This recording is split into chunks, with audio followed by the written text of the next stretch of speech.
So,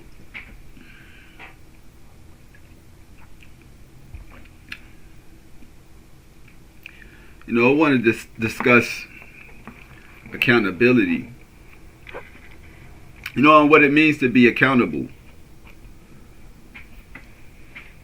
Because at times we don't realize, how accountable we are for just the role that we play in not just our lives, but or events in our lives, but in events in others, in the lives of others. And one thing I wanted to discuss was I had a friend at one point of time, and I've seen how events played out in his life. This happens on numerous occasions. This is why one of the reasons why I don't take people that I encounter lightly, because your existence plays a significant role in the life of others, especially if you don't look at it from that perspective, you won't understand that. But because God allows you to know how your steps are guided, when you hear that you hear stories or read stories about the steps of the righteous are guided.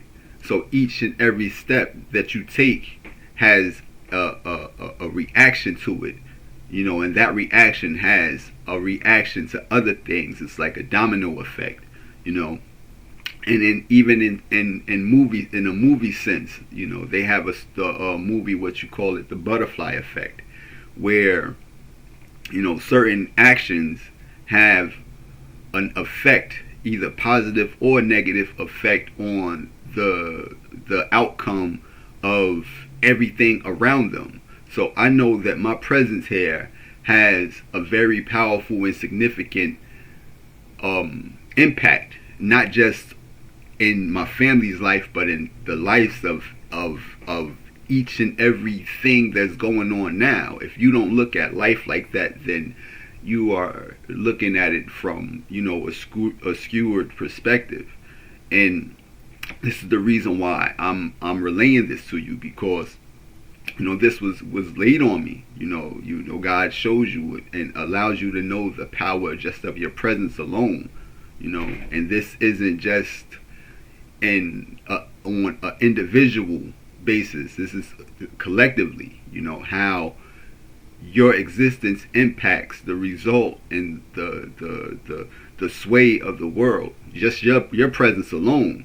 That's how powerful and great you can understand that God is that powerful and great. Because like I said, every step is calculated, and it's dependent on the choices and the decisions that we make. And those choices and decisions that we make affects every living thing on this planet. Everything, your presence here, your presence. So I wanted to get into what it means to be accountable. Accountable. This in a biblical context. Accountability means being responsible for one's actions and decisions before God, and at times before others, encompassing moral and ethical conduct and use of entrusted resources and talents. Again, this is AI overview. So here's a more detailed explanation. The biblical foundations. The concept of accountability is deeply rooted in Scripture, starting with the creation narrative, where God holds Adam and Eve accountable for their disobedience. God held Adam and Eve accountable for their actions, which had a effect on generations that came after them. You know, that's an accountability account in the Bible. You know, the first one that you can understand. You know, not only that, but everything that led up to the creation of Adam and Eve. You know, God was accountable for that. You know, all the you know, the sun, the moon, the planet, the grass, the wildlife, you know, and you know, God was accountable for all that. So individual accountability. The Bible emphasizes personal accountability, teaching that each person is responsible for their own actions and will give an account of themselves to God. This is in Romans chapter 14, verse 12. Corporate accountability. While individual accountability is paramount, the Bible also highlights the importance of believers holding each other accountable, helping to bear burdens. This is Galatians chapter 6, 1 through 2. Examples and you know, to grow in holiness. Hebrews chapter 10, verse 24. So those are you know, scriptures that if you wanted to go check those out, you know, you're free to do so. But examples in scripture. Genesis chapter 3, verse 9 through 13. Adam and Eve are held accountable for their disobedience in the garden. You know, they're held accountable for their disobedience. You know, and Romans chapter 14, verse 12. So then, each of us will give an account of himself to God. So your accountability will be what's used, you know, as a form of your judgment. What you're held accountable for. You know, this is what that's actually stating. You know, like each and every one of us. You know, you can't be held accountable for that person's action if that person's actions has no bearing on you or has not affected you in any kind of way. So you can't be judged for their account. You know, you can't be held accountable for something that you had no involvement in at all. You know, so Galatians chapter 6, verse 1 through 2. Brothers, if anyone is caught in any transgression, you who are spiritual should restore him in a spirit of gentleness. Keep watch on yourself, lest you too be tempted. Bear one another's burdens, and so fulfill the law of Christ. So that's Galatians chapter 6, verse 1 through 2. So if you're in a position, you know, to assist someone, and you fail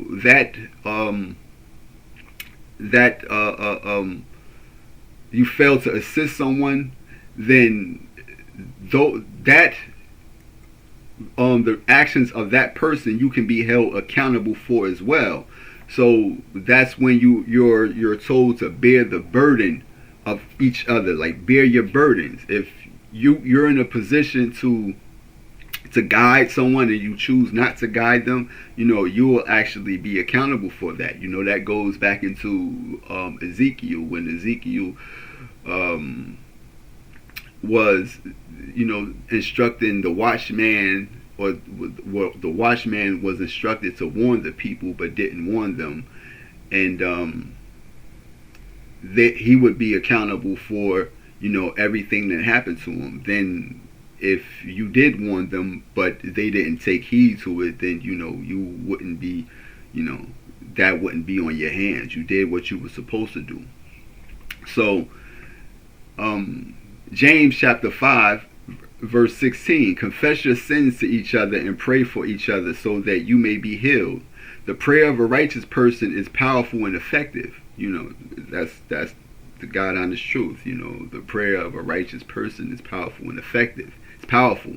You know, I've heard a person says that a praying woman, you know, their prayers is like heard. And I said, you know, I can't agree with that. If that's a wicked woman, then, you know, that doesn't matter. It doesn't matter who it is. The prayers of the righteous are answered. You know, they're answered instantaneously. You know, and like I said, people are gender biased, especially when it comes to, this specific gender wanting to have a certain level of, or exert a certain level of power and connection to God, or this particular gender want to exert a certain level of power and have a connection to God. No, it's the righteous, that has that that power in their prayer, and the importance of accountability, moral and ethical conduct. Accountability ensures that individuals are responsible for their actions and choices, promoting moral and ethical behavior. Stewardship. Accountability extends to how individuals use resources and talents entrusted to them.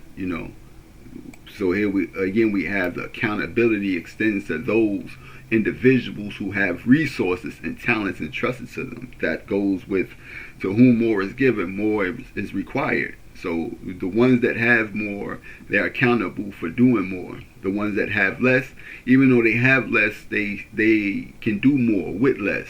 So we are all held to a level of accountability, especially depending on what's given and what's not given.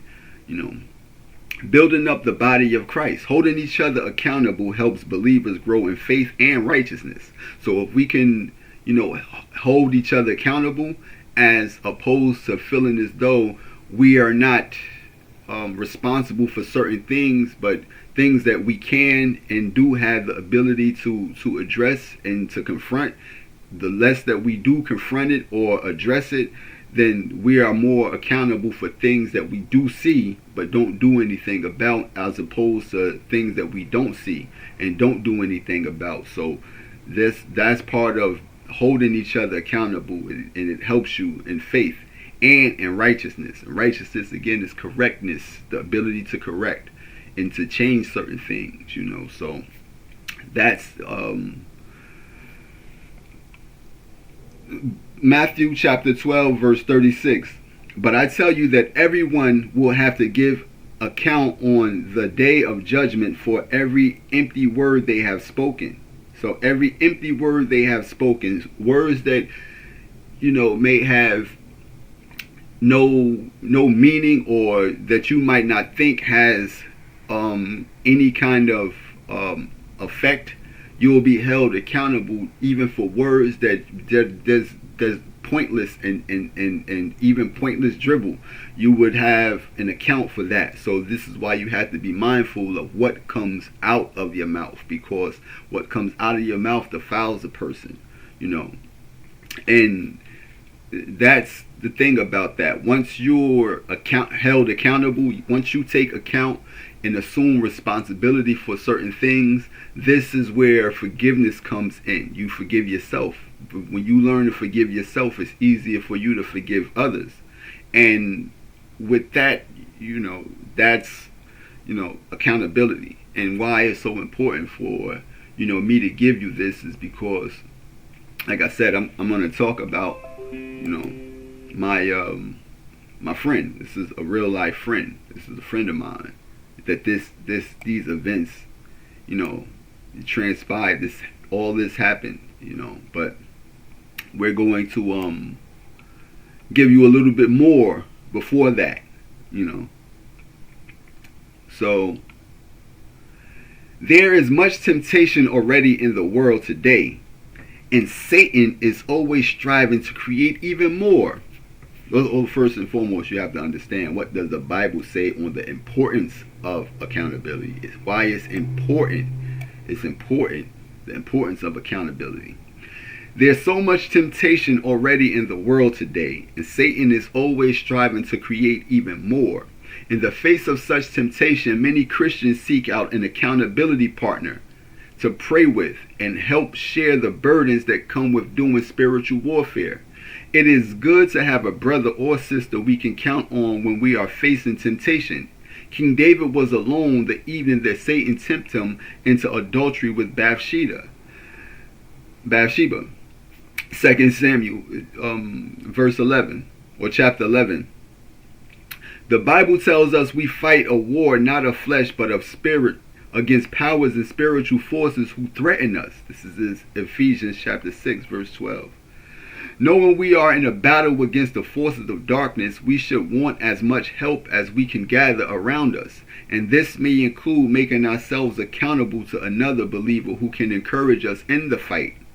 Paul tells us that we must be equipped with all the power that God supplies to fight this battle. Therefore, put on the full armor of God, so that when the day of evil comes, you may be able to stand your ground, and after you have done everything to stand. Ephesians chapter 6 verse 13. We know without a doubt that temptation will come. We should be prepared. Satan knows our weaknesses. Satan knows our weaknesses. Actually knows our strength. And that strength is what Satan used as our weakness. And we're going to get into what our strength is, because as children of God, we all have a quality in us, and that quality is, what Satan, what the wicked actually attacks and feeds off of. But we're going to get into that in a few. And he knows when we are vulnerable. He knows when a married couple is fighting and perhaps feeling that someone else might better understand and sympathize. He knows when a child has been punished by his parents and might be feeling spiteful. He knows when things are not going well at work and just where the bar is on the way home. Where do we find help? We want to do what is right in the sight of God, yet we are weak. What do? Proverbs 27 verse 17 says, iron sharpens iron, so a man sharpens his friend's countenance. A friend's countenance is a look or expression of encouragement or moral support. When is the last time you had a friend call you just to ask how you are doing? When is the last time you called a friend and asked her if she needed to talk? Encouragement and moral support from a friend are sometimes the missing ingredient in fighting the battle against Satan. Being accountable to one another can provide those missing ingredients. The writer of Hebrews summed it up when he said,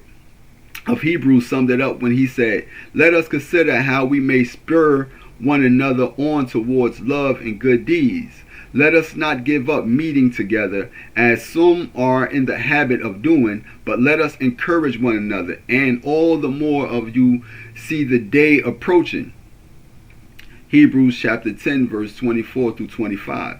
The body of Christ is interconnected, and we have a duty to each other to build each other up.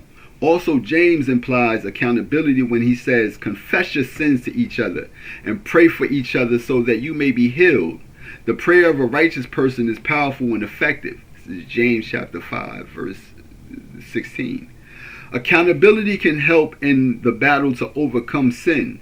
An accountability partner can be there to encourage you, rebuke you, teach you, rejoice with you, and weep with you. Every Christian should consider having an accountability partner with whom he or she can pray, talk, confide, and confess.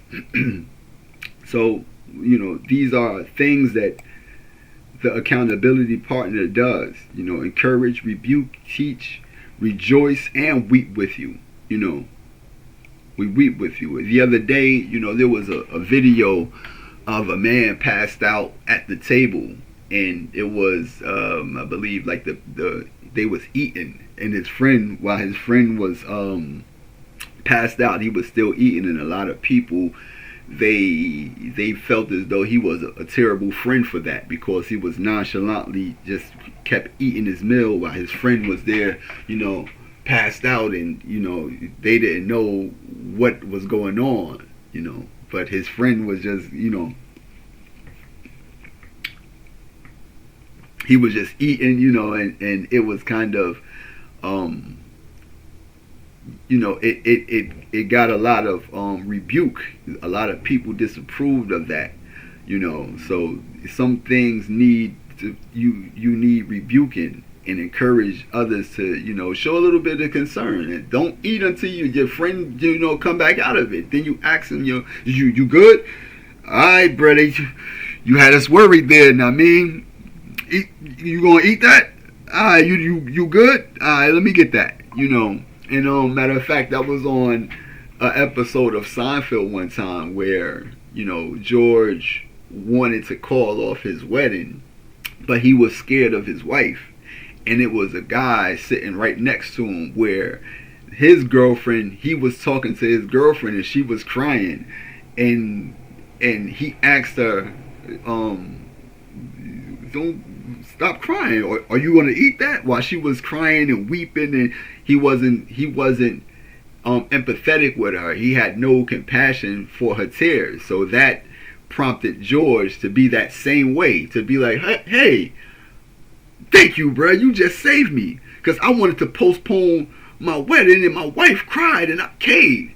But now you just taught me that I don't have to cave to, how she feels, So that's one thing that you can relate that to. You can relate that incident to that incident. That guy was, he probably couldn't have made, it was by the grace of somebody else there that was, keeping him, conscious, while his friend was just there just casually eating. So, that's one thing that we have to have: people that, encourage us, rebuke us, teach us, rejoice with us, and weep with us. They celebrate with you, they cry with you, they encourage you when you feel discouraged, they rebuke you when you're doing wrong. If you don't know something, they teach you. And if you're going through anything, they going through it with you. This is why they call it an accountability partner.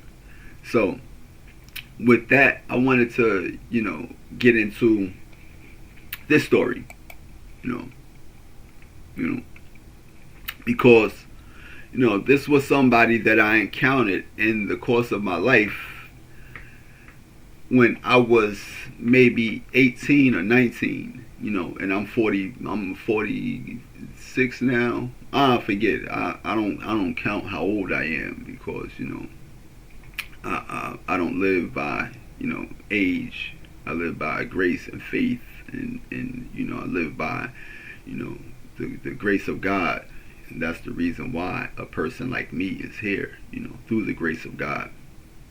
I always, tell people that, my mother had a tube side, and this is the reason why you're here. You're here not on your own account, but you're here on the account of something greater than you, something greater than man, something greater than, the doctor, something greater than your mother, something greater, it brought you here. So this is why you give all, account and acclaim for your existence to God. And this is why your existence alone is something that you can see as how it affects and influences others, because how you was brought here. You wasn't brought here, just had a regular life, and you was unaware, and you believe that you're normal, and you just going about life, all willy-nilly, and not thinking that you have to give account for certain things.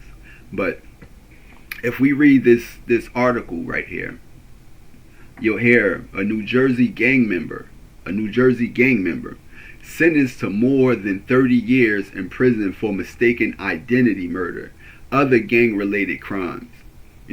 So this isn't something. This isn't something light. It was a mistaken identity first and foremost. The identity of the person that this happened to was a mistaken identity. It was the wrong person. So. Not to, this is a public thing. Anybody can go and look this up. This isn't anybody putting out anybody's, dirty laundry. But this is something that I'm going to show you, how you are to take accountability. Even though you had nothing to do with this, even though you was nowhere present, you were nowhere around.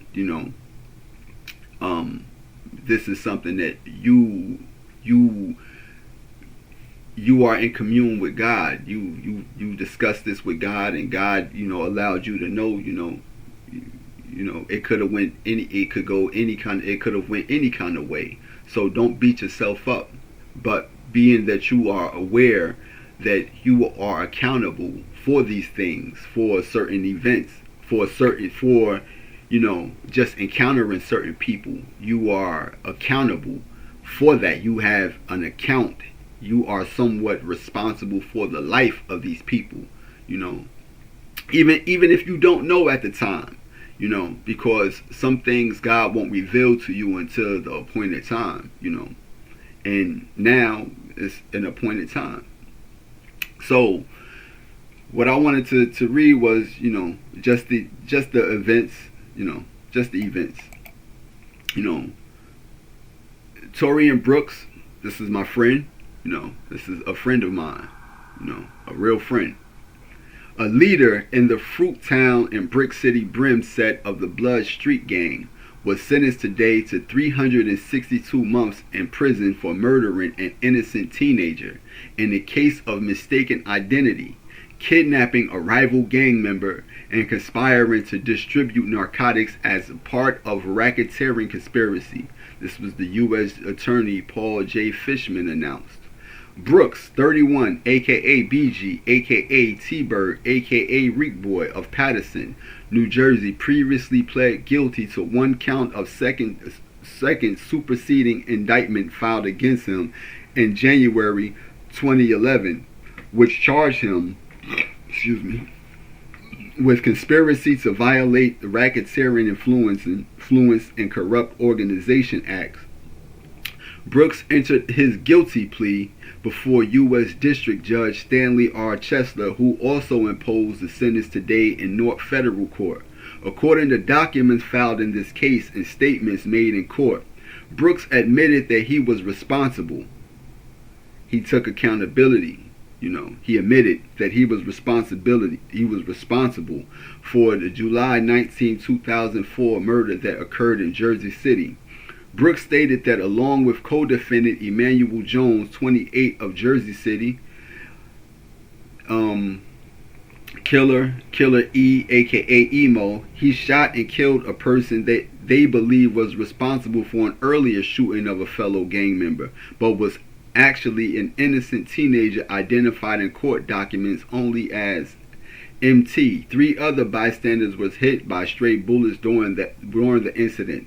Brooks also admitted that he conspired with fellow gang members Larry, Mayo, 30, John Bennings, 29, and Helique State, 27, all of Paterson, to kidnap a rival gang member, identified in court documents as MM. Brooks said the plan arose out of a disagreement he had with MM after MM changed blood sets without receiving permission. On April 11, 2005, the 4 gang members kidnapped and pistol whipped MM, eventually taking him to Patterson Falls to murder him. As the gang members exited the car, MM was able to escape and run down the street, saving his life. But we don't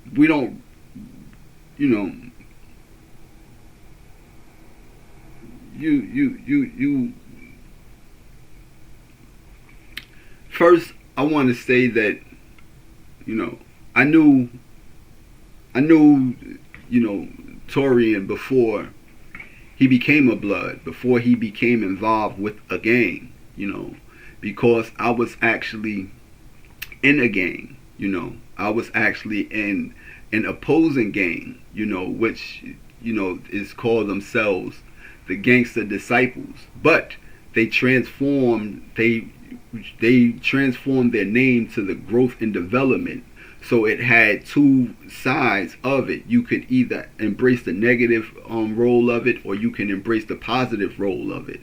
And when I encountered, Torian, when I encountered, my friend, he told me that he wanted, to join. He wanted to join my gang. He wanted to join the gang that I was in. And first you have to understand, me, I really wasn't in the gang. I was just associated with it through, just being raised in a certain area. So because my friends was associated with it, the people that we was amongst, that we called friends, was associated with it, that became part of your identity. You became identified with it. So one thing about us, one thing about God is that, or the children of God, is that one of our characteristics that we get from God is loyalty. So we are loyal. That is one of the qualities of God. One of the qualities. We'll talk about loyalty. So um, I wasn't one that said, "Hey, y'all, I want to join." Where do I just became associated with it through the community that I grew up, the neighborhood that I grew up in, and that stigma stayed with me. So you became associated with that gang. So Torian had came to me. His name is T Bird. That was what they used to call him. He had came to me, and said that he wanted to join that. He wanted not just join it, but he wanted to be what I was, because like I said, he seen something in me. It wasn't like I was the most gangsterous person in the world, the most toughest person in the world. I always had, a spirit amongst me, about me, that, separated me from everybody else. It doesn't matter what kind of people you're amongst. Your spirit is different from their spirit. So by him seeing that in me and wanting to be amongst that, it only indicated that he knew who I was, and more so, he did know who I was, because there was family members that I didn't know I had, but he used to tell me about them. Like every time we used to speak, he used to tell me about them, about this person named Little Gary that was from his hood. He used to tell me about him all the time, and then he used to just tell me like good stuff about him. And then one of my aunts had came up here from Atlanta. She had came to New Jersey from Atlanta, and we thought they came up here to visit us. And then you got to understand, this is years ago. I'm talking at least around about 20 something years ago, maybe 20 could be more than 20 years ago. It could be more than 20 years ago. So we thought she came up here to visit us, and she was like, "Nah, I come up here to visit your aunt. You don't know Gertie? You don't know your cousin Gary? Your cousin Gary, because cousin Gary had got killed. He had died." And this is one thing that T-Bird used to tell me about him. Like he used to, just give him all sorts of, acclaim, like how he was, how solid and thorough he was. So he used to just tell me about him all the time. And then when my aunt said, "You don't know your cousin Gary?" And I said, it gave me chills, because T-Bird, Torian, used to tell me about him all the time. And I only reflected back to why he was always amongst me and always told me good stuff about him. Like he knew certain things that, this was going to be revealed to me in the course of my life. So, he came to me, so Torian came to me and wanted to join the gang that I was in. And I denied him. I said, "Nah, I can't do that," because I couldn't. I didn't have the right to do that. But as nothing is right and exact back then, not even whether it's a blood, whether it's a crip, whether it doesn't matter. It's the words that you give that actually, solidifies who you are. There's other people that join and may join it through other means, but when it came to back in the days, you could just join by just being associated. Like I was just associated with a group of people, and that became a part of, something that I identified with. And I refused. I denied him. I said, "Nah, bro." He told me like, "Kato, I can fight, bro. I can fight." That was my name that they called me at the time, Kato. And he said he can fight, and he could, and he was younger than me, and I'm a frail person. He was frailer than me, but he had a giant heart. You know what I mean? And he could fight. And the thing about that is, you see, this up here and we'll talk about this, you know. And this is why you want to relay this, because, you know,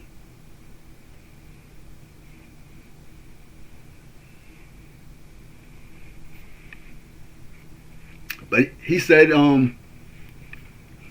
he could fight. And I said, man, it ain't about that. And it was about that. It was about that, you know. It was about fighting, you know, because,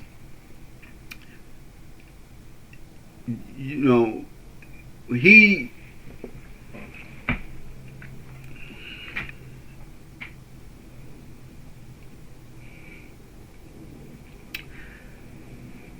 anyway, he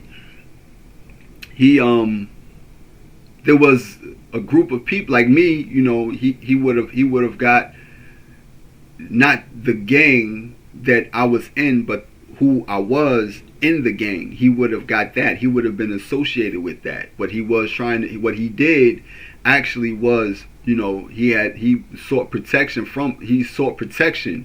for me, you know, at the time, because when I came to Jersey, there was a lot of people that disliked me just because, you know, my spirit irritated their demon. Like, it was something about me that they just didn't like, you know. But because he accepted me, the people that accepted him accepted me as well. So that was a form of him, you know, extending that type of protection over me. Like, he protected me. He wouldn't let anything happen to me in his presence, you know. And like I said, he was younger than me and he was frail, but he had the spirit of a warrior. He had a warrior spirit. You know, he was, you know, loving. He was a loving person. He was a child of God. This was a child of God. If you don't understand that, I don't know, you know, I don't know how to explain it. But if you love something that comes from God, and you have a need to defend what comes from God, you are of God. So without even putting God in the equation, you just understand these certain things. So, you know, there was an incident that happened amongst us where he had fought somebody, you know, and those events led up to other events which allowed him to become associated with that particular gang. You know, that those events rolled out to how he became involved in that gang. At the time that he fought somebody, he needed to use my shoes to fight him, you know. So this is how instrumental you are in that. You know, you loaned him the shoes, you know, to fight the person with. Like, we was in this place where you either had sneakers, or you had what they call like the ninja shoes, like the ninja taffies, or I believe they call them like pro kids or something like that. But you either got those or you got, you know, like Nikes. So I had Nikes, and he wanted to use my Nikes, you know, so he can fight, you know. And I could have, at the time, said, nah, you don't need to fight, bro. You're gonna get in trouble. You could have, you know. This comes back to rebuking, you know, and teaching. This goes back to that, you know. But he fought somebody, and you know he won the fight. But what he fought him for, because he believed that he was right. He believed that the guy did something wrong, you know, at the time. When who knows if it was true. But he fought him for that simple fact that he believed that he was doing the right thing, because the person did something wrong. So this is the reason why I have to point out certain things about that, you know. And you know, I gave him my shoes, you know, in order for him to fight, because he got his foot ran over at one point in time, you know, in the streets. He had got his foot ran over, so his foot was kind of like, you know, it was kind of like broke, but he was good, you know. He was good. This is a guy, like, he has a good spirit, man. He has a good spirit, and he'll fight for what he believes is right. So this is why I wanted to talk about that, because you know, as you can see, it's stated that he wasn't just anybody in this. He was actually a leader. He was actually a leader, and he was a leader. So when he fought the guy, he went to lockup. They sent him to lockup, and when he went to lockup, he encountered a blood, and his name was Killer B. Blood pressure. So that's what his name was. So he turned him into a blood there. That event turned him into a blood. You understand? He went to lockup and encountered somebody that was a blood, and when that dude that was down there that turned T-Bird into a blood, before T-Bird came back to where I was at, the guy that turned T-Bird into a blood came to where I was at. And he said, oh, he met me. He said, oh, you Kato. Yo, he said, T-Bird, my Scooby-Doo. He told me about you. He was like, yo, I want to blood you in. I said, blood me in? What is that? He said, Riku Damu. And that's what he did. He hit his chest like this with the blood sign. And, that was kind of, flattering that you want me to join, but I'm already associated with something. I'm already something already. I'm already associated with GD, So that was the means for me not joining that. It was cool for you got to understand, you've never been a follower, because the Spirit of God is not, is not that. You've always been somebody that are aware and conscious of everything around you. Everything. If you look at my baby pictures, you will see that I'm conscious of everything around me. So like I said, when I came here, I was conscious. I knew certain things even before I could speak. So I was always aware. You can't join that. You can't join anything. Like I said, I never even joined. The GDs. I was just associated with it. So he came up to me and asked me like, yo, son, you want to blood you in, blood me in? I was like, nah, I'm GD. So he was like, ain't that like some kin to the Crips? And I said, yeah, something like that. He was like, all right, that's peace. But me and him became good friends, me and that particular blood. And he, on the other hand, was not. He was like the opposite of who I was. He was a real gangster. He wanted to pursue that gangster life. He was in there for killing somebody. And after that, everybody around us started to become blood. Like, I've seen the birth of blood in New Jersey. I seen it with my own eyes. Like, I seen it, and it brought me back to how instrumental I was in that. Because I denied T-Bird to join GD. Now, if I would have allowed him to join GD, and GD became a big thing that grew out of proportion, and it created all this wreaked all this death and all this havoc, all that blood would have been on my hands. But in the same sense, you would look at it as what would have happened if it would have became something different than the Bloods, if it would have had a positive effect on the community, as opposed to a negative effect. So that's what I'm relaying with this story. I'm giving you this because T-Bird was loyal, and loyalty is the trait of God that children of God get. loyalty. So what we do is what we seek certain things to be loyal to. And we could be loyal to the wrong thing or either be loyal to the right thing. And with understanding that, you would understand that by you being loyal to the wrong thing, you can fight for all the wrong things. If you're loyal to the right thing, you can fight for the right thing. So with T-Bird telling me that he can fight, and I said that it's not about that, it was about that. I can fight either for the wrong thing or I can fight for the right thing. I've come into you because, son, I can fight, and this is where, you understand about the angel Michael. The angel Michael, what I wanted to talk about was that, God showed me, like, there's angel Michaels in the living form, like in the flesh, that fight for me, that defend me.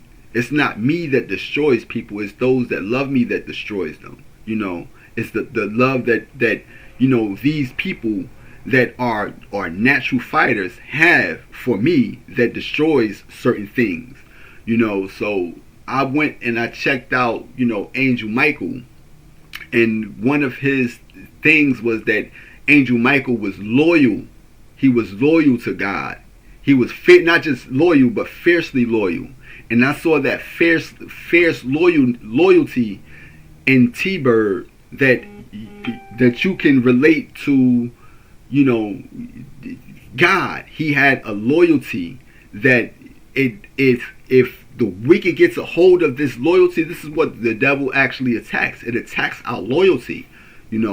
Once the devil can get us to be loyal to something other than God, then there's no way for you to actually have both loyalties. So the devil, the wicked, attacks our loyalty. So he was telling me that I can fight, and I told him it's not about that. I told him it's not about that, and it actually was, because if you don't fight for good, for my cause, which I'm doing things, I'm being, not that. I'm not really a gangster. I know that. I know that in my heart. I know that. So if you can, fight for people that's really not gangsters, then you'll be defending people that are really not gangsters, and you're more of a person that has love and understanding, as opposed to hate and misunderstanding. You're that person. This is something that about you. I have more understanding about certain things than other people.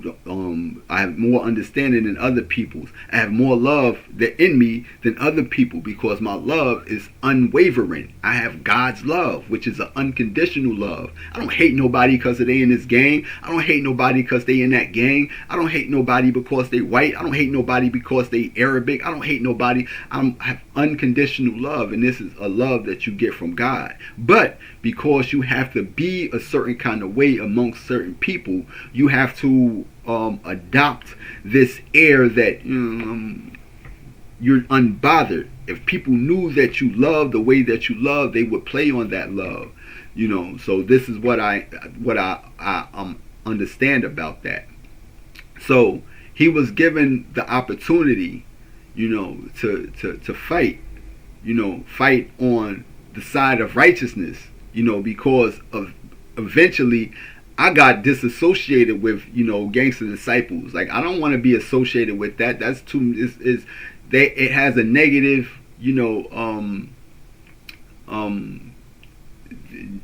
name attached to it. There's too much negative to it. If you're that, then people would not accept you as this. So either you're going, and another thing was my father, who was also a righteous man. He was a righteous man, and he actually feared God. And the ways that you knew he feared God is when I told him that I'm not from here. You can't do anything to me. As a child of his that told a father that, he yielded to that. He didn't say, I don't want to hear that, and it began whooping me. That was the end of him ever putting his hands on me. And this goes back to people not understanding the power of God. If you don't touch somebody, you don't touch people that God says don't touch them. Don't do that. This is why I don't understand why there's a lot of people that be talking about there's somebody trying to do something, but they speak indirectly, talking about a hitman here or, a hired something here, but you can't, that's just the bottom line. That doesn't have no bearing on me. Fear is something that doesn't move me. It doesn't move me. So, when he was given the opportunity to fight, for God, for the right thing, this is what you gotta understand. We're young at the time.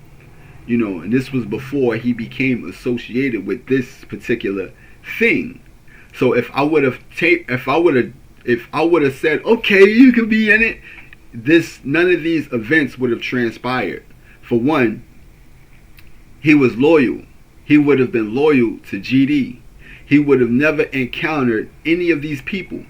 None of these people would he have ever been in the presence of. None of the people that these events happened to. None of these events would have transpired, off of one word. If I would have said, yeah, bro, come on. All I had to say was, yeah, come on. That word would have made him loyal, to that. To that. He would have been loyal just to that word alone. And if it was something wrong with it, he would have got right in it because he's loyal. He would listen. It was a person that they was going to do something to for being disloyal. Because this is one thing that he knows. He knows what loyalty is without them pinpointing that quality in you. It's in you because you are a child of God. And because you're a child of God, you don't know what it is that makes you a child of God. Like, you come from God, but what is it about me that, that allows me to know that I come from God, my loyalty, and because when you hear the story of Satan, falling from grace, is because he became disloyal. And when he became disloyal, he made others become disloyal with him. Like, he took a gang of angels with him, not because they just rebelled, but because they lost their loyalty. They didn't want to be loyal no more to God, as opposed to the angel Michael, who was loyal, So,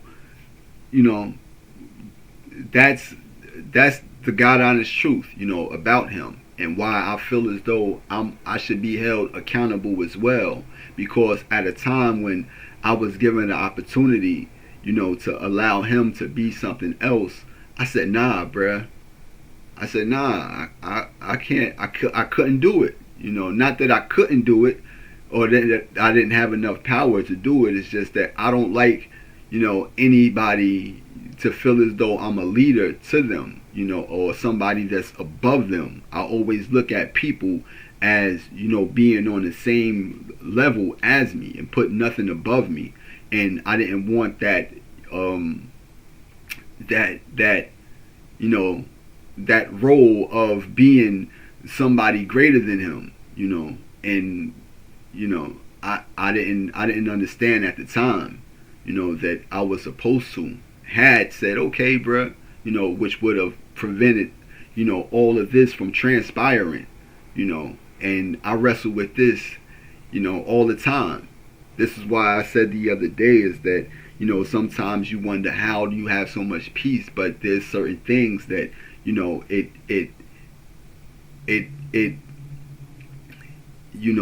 days don't go by when I don't think about this. Days never go by when I don't think about, I forgave myself, and, God forgave me for it too, but, there's never like days that go by when I don't think about, Bert T-Bird, and if I ever hear a certain song like the Tupac song, like You Never Had a Friend Like Me, or even like Redemption song, I just bawl sometimes. Like I just flat out because I take accountability for for these actions, and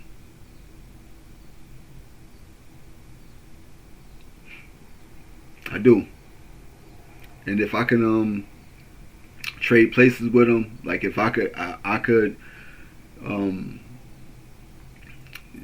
right now, like right now, without a word, I would definitely trade places with them, because I understand, the role that I played in.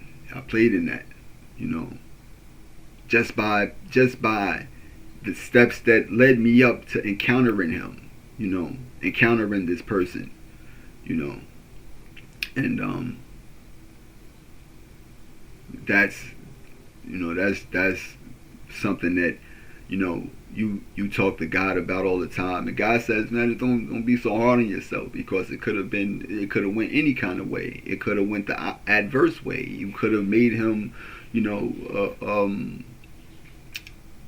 associated with that gang. Then that gang could have became, a more of a destructive force out here in these communities, and all that blood would have been on your hands, But then you have to understand something, I would have been the leader of it, I would have been the voice of it, and the voice of righteousness would have overshadowed all of that, the voice of righteousness, the one that, prevents people from, bloodshed, the one that prevents people from perishing, the one with the Spirit of God would have been the voice behind, these people in these communities, as the top dog, because they had people that was greedy for a certain, recognition or power, and they became proud and arrogant and, and power hungry. And I knew both of the leaders out here. I met, like I said, the one that turned him into a blood. I met him right after that. Met him right after it. I'm talking about soon after he turned him into a blood. I met him. He was older than both of us. He was bigger than both of us. And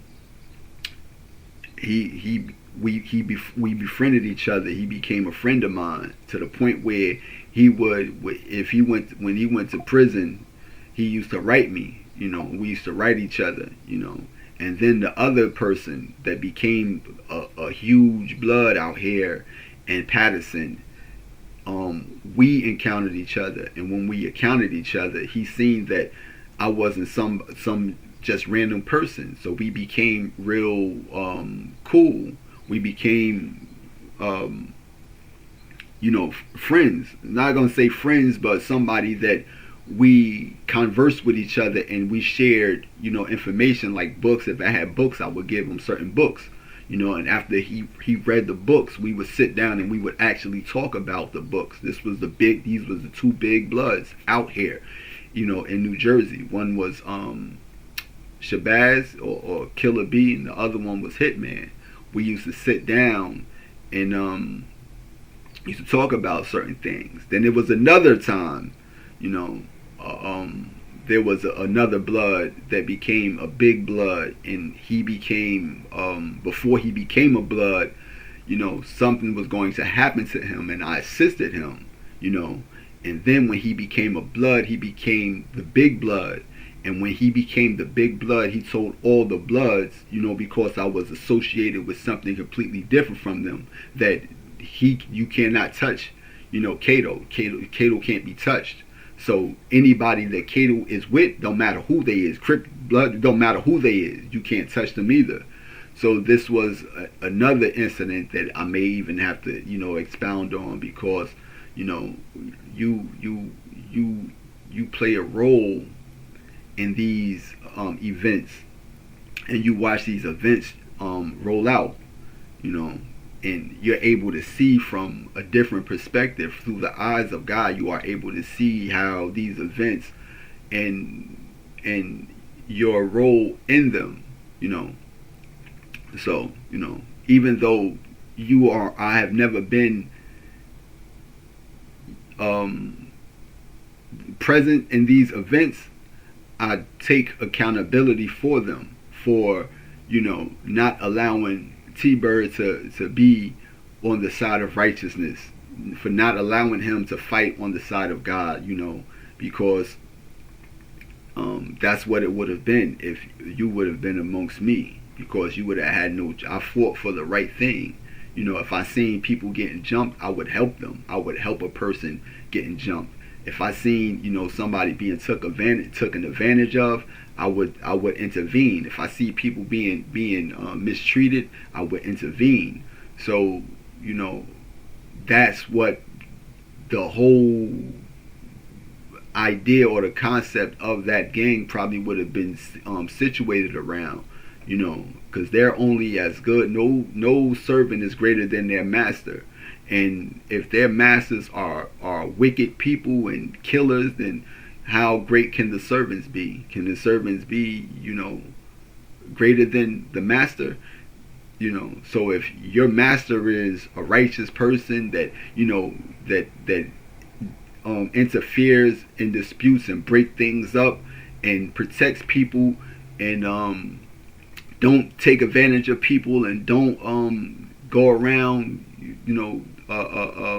violently doing stuff, then how greater can you be than that particular person? So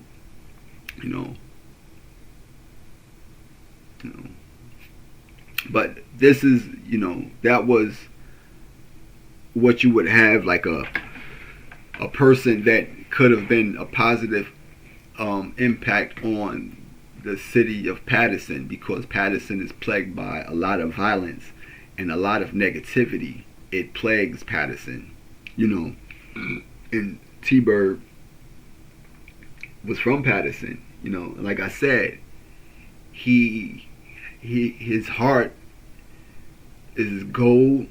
If he's a friend, he's a real friend. This was a real friend of mine. You know what I mean? This is a person that he was not a wicked person. You understand? He's not a you would think, because of the actions that stated here, that he's a wicked person. He's not. He's just been loyal to the wrong thing when he was actually trying to fight for the right thing. When the only door opened up for you and you're looking for a door, you're going to go through that door, and that door was, the blood gang,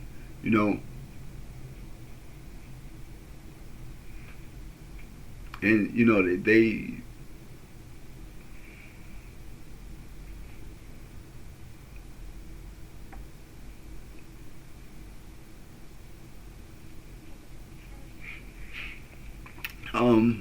they they have a certain egotistical and proud thing that's adverse to you being humble and it's sort of like a meek thing, so that is the blood street gang. If you look around at the Bloods, they have to have a certain they don't like I said, I met them. I met the leaders of them, and they were just as God seeking and God wanting to receive God, but the doors that God has opened to them, they aren't the doors that they want, like the church. Like the church isn't really that compelling for you to want to join and lead, because they it's missing something. And what is actually missing is the spirit, the actual spirit of God. The church is missing. The church, this, like I told you before, I never joined anything. The only thing that I ever tried to join was a church. The only thing you ever tried to join was a church. Even as someone associated with Islam or Judaism or Christianity, the only thing that you ever tried to join was a church. And when you try to join a church, you find out that it's not about, accepting Christ. It's about a business. When you try to join a church, they get into your financial, aspect, which would deter you, which would deter your involvement in the church. That's the only thing, that you ever tried to join was a church, and you realize that the church ain't really about, it's not really about God. It's really about, currency. This is what I experienced, but, you would, if you could, you would trade your life for his right now, without no hesitation. I would, redeem all of them for those events if you can go back in time and change them, because none of this stuff would have happened. None of these people would have experienced him. Larry Mayo, John Benning, Halik Slate, none of these people would have met him, or knew him in that sense. If he would, and the thing is, people love Bird because the spirit that he had. You could not love T-Bird. You can't. You know what I mean? You couldn't love him. You couldn't love him. It's the same thing with how he felt about me. It's the same exact thing. Told me out his own mouth, yo, I love you, Kato. And he did. When people love you, and when people just saying that. This person loved me. You know what I mean? As a brother. He did. And this is why you feel it, the need to, expound on this. Because what would have been the result, the outcome, if he was not a blood? None of these events would have transpired. And as one that he came to before he turned blood, you feel the need to say, mess that up, bruh. This is all my fault. It's all my fault.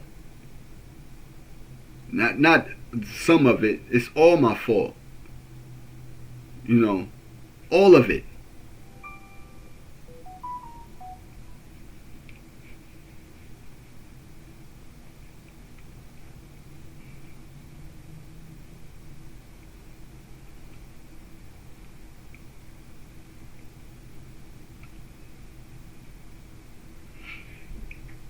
So like I said, man, I don't know how much time he got left. He got 362. He got 362 months. I'm not sure how much time he has left, but I would trade places with him right now, man. I would trade places with him. I would trade places with him right now. So, just because I understand my role in this. I mean, I understand that I had the ability to prevent, that you can't bring any kind of lives back. You can't bring lives back, but you can right wrongs. It's one thing you can do. You can right wrongs.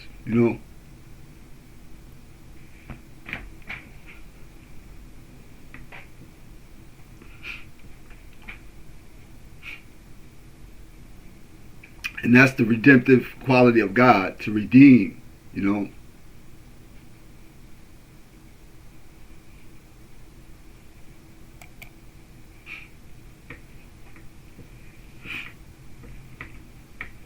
But let's talk about Angel Michael, man. Because, if there was no Angel Michael, there would be no discussion of, Michael in the Bible. Like, who you gotta understand, when they put these images on, like I said, it does a disjustice, it does a disjustice to the actual word to put images. So when you do see an angel, you would expect the angel to appear like this, but this was an angel, was Angel Michael, and they have a spirit. They have a spirit, so he would have been,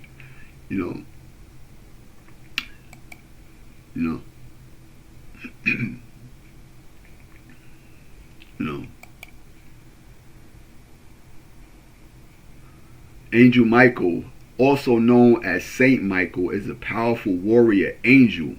A powerful warrior angel. A warrior angel. Not just a peaceful, loving. He's a powerful warrior angel. A leader of the heavenly host and protector of God's people. You know, God's people has protectors. You know, has protectors. Often depicted with a sword and scale, and is known for his role in the battle against evil.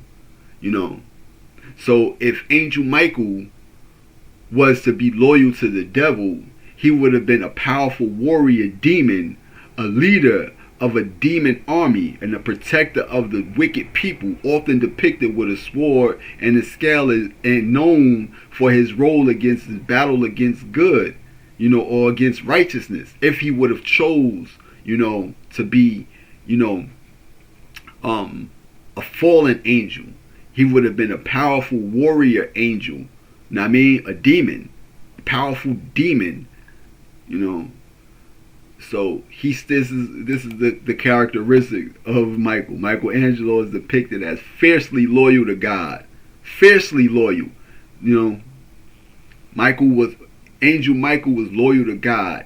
AI told you he was yes. In religious traditions, Archangel Michael was depicted as fiercely loyal to God, leading the heavenly armies against the forces of evil and upholding God's sovereignty.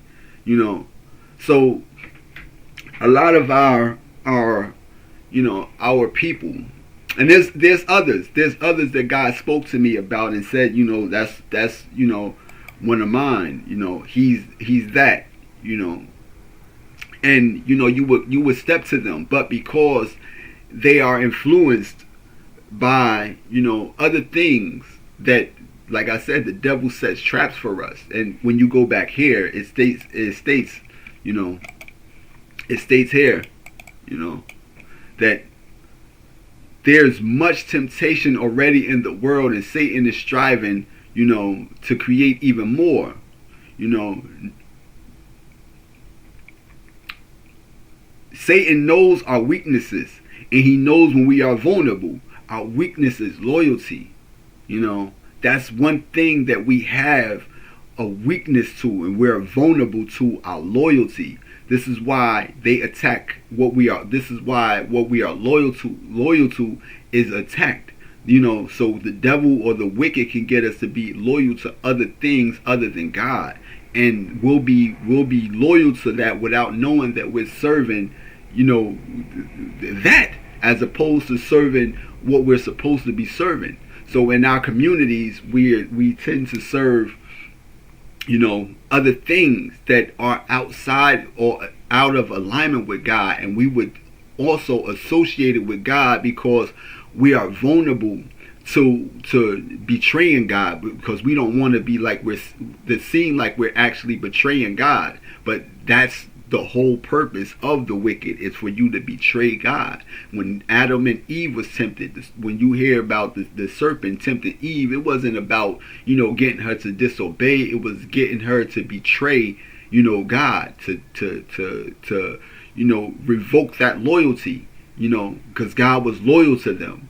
You know, God was loyal to Adam and Eve, so loyal that he gave them, you know, a home, gave them, you know, companionship, gave them food, gave them everything that they could possibly want. But they betrayed that loyalty by, you know, listening or getting advice from, seeking advice from something else, you know, other than God, which was outside of God's loyalty, which they could have went to God and said, God, you know, it was a serpent. They said that, you know, if we ate that fruit, we would be as wise as you. We want to be as wise as you. Why can't we be as wise as you? God could have said, you know what, because y'all was loyal to me, you know, because I didn't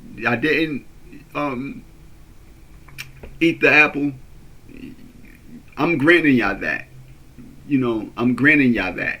You know, but because they betrayed God, that was the offense that allowed them God to know that, you know, you were tempted when you wasn't, you know, tested by me. You was tempted by the wicked, and you lost your loyalty. You know, so this is the why there's a lot of betrayal going on, because loyalty is actually the quality of God. Loyalty. And again, there's angels, that are fiercely loyal to God, and this is the reason why they are that. That's why I said, when you're an angel, you really don't have free will, because you can only do what you're required to do by God. When you're a demon, you don't have any kind of loyalty to the devil. You don't have loyalty to the devil. You have loyalty to what the devil has, like the devices that the devil uses. This is how you're created to be a demon. You might be loyal to lust. You might be loyal to, a certain status. You might be loyal to a certain gang. This is why we get in gangs, because we have this quality of loyalty that we want to prove our loyalty to. And this is the reason why there's such a big thing with snitching, because you have to be loyal. And when it's something that you're not supposed to be loyal to, they shame you for being disloyal to righteousness. They'll shame you for wanting to change and be something completely different, or even tell the truth. But when you're loyal to everything that's wrong, then you become what you would call a demon. Demons are loyal to those things, not to the devil, not to the wicked itself, but to the vices of the devil. Greed, lust, power, envy, jealousy, wanting things. You can become loyal to worldly possessions, and these things are what it is that makes you feel complete, because you have a natural need to fill that void of loyalty. You have to be loyal to something. This is the reason why relationships don't work, because they feel the need to want to be loyal to something, and then in the interim of them being loyal to that, then they're tempted to be loyal to something else. They loyal to their lust and what their eyes lust after, and some of us don't understand that this is the reason why it's an ongoing thing, because this is the quality of God. Loyalty is a quality of God, yes. In many religious traditions, including Christianity and Judaism, loyalty is considered a core quality and attribute of God, often demonstrated through his covenant relationships and unwavering faithfulness to his people. Here's a more detailed explanation. God's loyalty as a foundation. The concept of God's loyalty is central to understanding his character and relationship with humanity. Covenant relationships. God's loyalty is often highlighted through his covenant relationships with his people, demonstrating his commitment and faithfulness even when they stray. Deuteronomy. A biblical example. Know therefore that the Lord your God is God, the faithful God, who maintains covenant loyalty with those who love him and keep his commandments to 1,000 generations.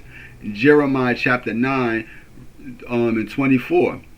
God says those who truly get him, understand that he is fundamentally a loyal and loving God of steadfast love. 2 Timothy chapter 2 and 13. If we are faithless, he remains faithful, for he cannot deny himself. God can't deny himself. Loyal as a call to action. Many religious traditions emphasize that God's loyalty serves as a model for how his followers should live and act, demonstrating loyalty to him and others. Synonyms for loyalty. In many religious contexts, loyalty is associated with other virtues like faithfulness, allegiance, fidelity, and devotion. Get it? Allegiance. So when you join a gang, you're pledging your allegiance. When you pledge allegiance to the United States, you're pledging allegiance. When you join or side with the fraternity, you're pledging an allegiance to something. So that is a virtue. Loyalty is amongst a virtue of faithfulness. It's called faithfulness. Faith. As a virtue. Faith. allegiance, fidelity, and devotion. You have to be devoted to something. If you're not devoted to God, then you're going to look for devotion in something. Either it's a self devotion, or it's a devotion in something other than yourself, and it's something other than the righteousness of God that you can be devoted to. So examples of loyalty in the Bible: Abraham is considered a model of loyalty because he taught his family to be loyal to God's ways of life. Joshua proclaimed that he and his household would serve the Lord, demonstrating loyalty to God's ways of life. The importance of loyalty. Loyalty is seen as a virtue that ennobles the soul, strengthens relationship, and provides a foundation for trust and stability. So when we seek to be loyal to something, we seek for, a soul connection, something that strengthens our relationship and provides a foundation for trust and stability. So this is why these certain gangs become outlets for us, because it allows us to express that loyalty. For an extremely loyal person, and you want to be loyal to something and prove your loyalty to something, and that's what it actually was with Torian. With T-Bird, he wanted to prove that his loyalty was worth you acknowledging his. Son, I can fight, and he could, and he could fight, But sometimes we end up fighting for the wrong thing, and this is where there's a big divide at. Sometimes we're fighting for the wrong thing. Our loyalty is solid. We have a solid degree of loyalty, but sometimes it's being loyal to all the wrong things,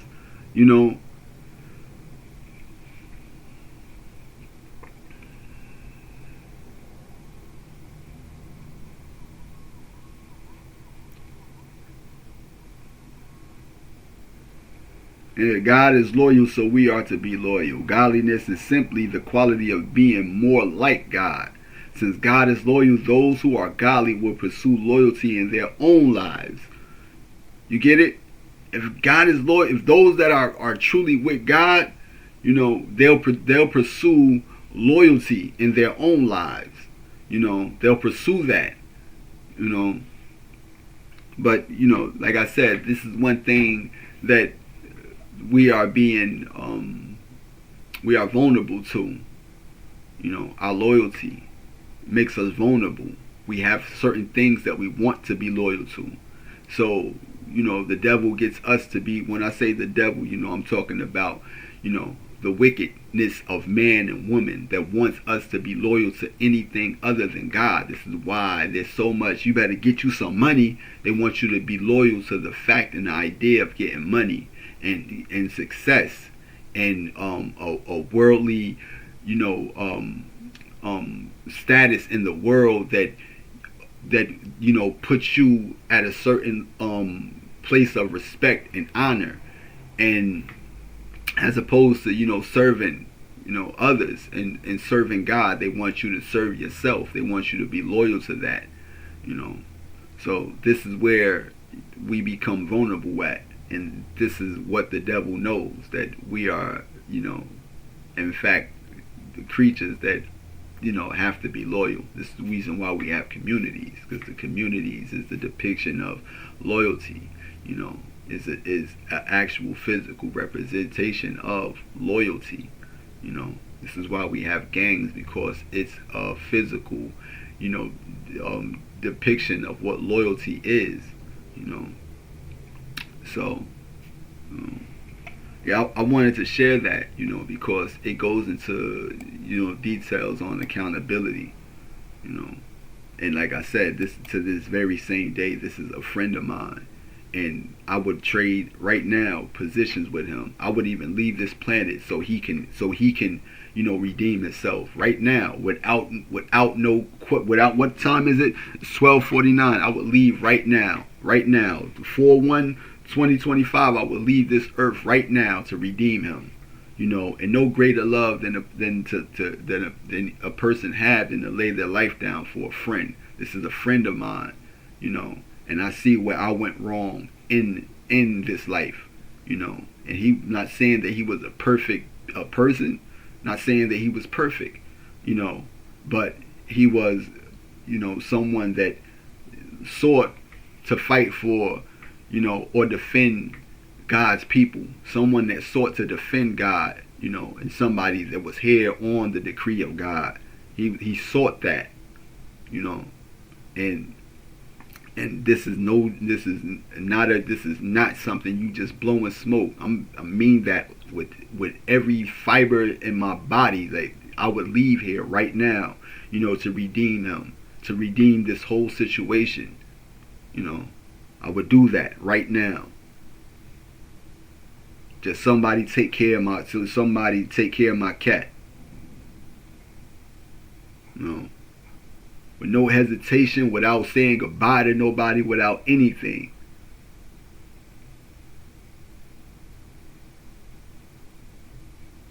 And that's the God honest truth.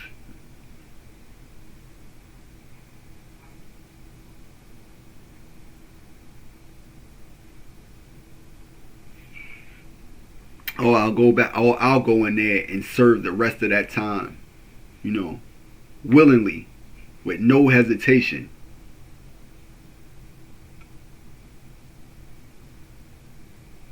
Because all this could have been prevented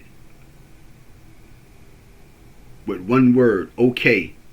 Okay, you can be a GD, a young, you know what I mean. I ain't gonna say a hothead, because, like I said, I was always conscious of my actions. I was always conscious of them. This is the reason why I can bring this back and see and explain to people your involvement by just not saying something. You know, when people say God's rejection is your protection, sometimes God's rejection is your destruction. Sometimes if you reject somebody, that can lead to their destruction. That's why I'm mindful about people that are in my life, you know, because I see that. Like, you can't put people in my life and then their life goes to shambles, you know, because you see how, you know, you played a role in their life. You know, other people might not see that, or might not have the ability to see it from that perspective. But each and every person that's in your life, every step that you take is has an effect on everything on this planet. My existence here has an effect on any and everything on this planet. And if you don't look at it like that, then I'm not sure how you are seeing life. You know, maybe you're being, you know, blinded by, you know, certain other aspects of this reality, which, you know, they put you in a loop. It's called the Matrix, would keep you from seeing certain things like that. But I've always been outside of it and watching it from, you know, a different perspective, you know. But, you know, I wanted to share that, you know, because, you know,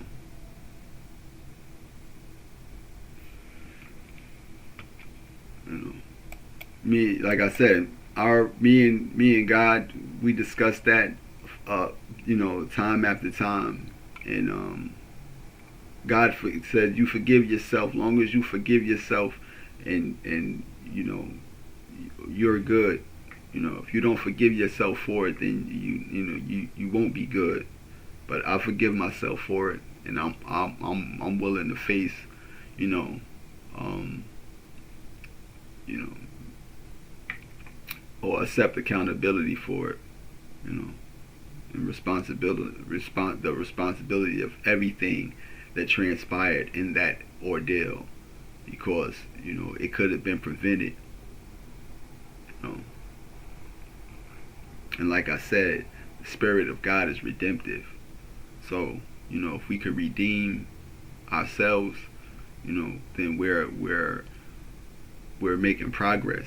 If there's no redemption, then, you know, we're dealing with stagnation and stuck, and we're still dealing with a stumbling block that keeps us from redeeming ourselves, that keeps us from this redemptive quality, you know, that keeps us from this forgiveness, and it keeps us, you know, stuck in a shame a shameful state. And that's what the wicked want us to be, shameful for our acts. If I was shamed, I wouldn't even say nothing about it. I would hide my face from it. But I'm actually, putting this out to the world so that the world can see that, there's nothing for you to be ashamed of. Your guilt, is part of your conviction. Your conviction is part of the Spirit of God in you. So the Spirit of God will convict you and impel you and compel you, to elaborate on these things. I could hide this and harbor it and act like, I ain't never had nothing to do with nothing, but, that's not the truth. The truth is what the truth is. This is a child of God that was brought up in a certain area, and in the actions that led up to that, and our path crossed because we was on the same timeline. And the steps of the righteous are ordered. You're ordered to be in certain places at certain times, and to act at certain times. So that's why we have to be mindful of our interactions with people, because some people are sent to you and some people you are put in their path. People that are sent to you are sent to you to be, taken off your course. Then you have some that are actually put on your path because these are people that are a part of your life's, purpose. So I wanted to share that. It needed to be shared.